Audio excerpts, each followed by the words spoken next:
À la une de cette page Toulouse Métropole, l'inauguration d'un lieu d'hommage aux donneurs d'organes. La loi l'oblige, mais tous les hôpitaux ne l'ont pas encore mis en place. C'est donc fait depuis ce matin à Rangueil, un espace où se recueillir, mais qui devrait aussi permettre de discuter davantage du don d'organes. C'est le fait du jour avec Marie Martin et Éric Foissac.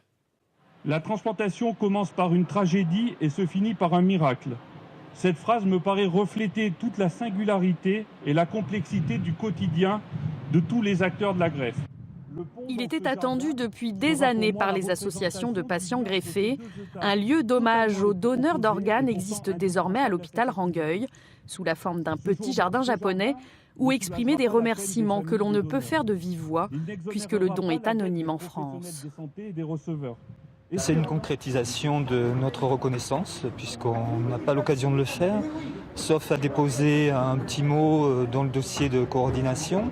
Mais ça, tout le monde soit n'a pas l'occasion, soit ne se sent pas de le faire.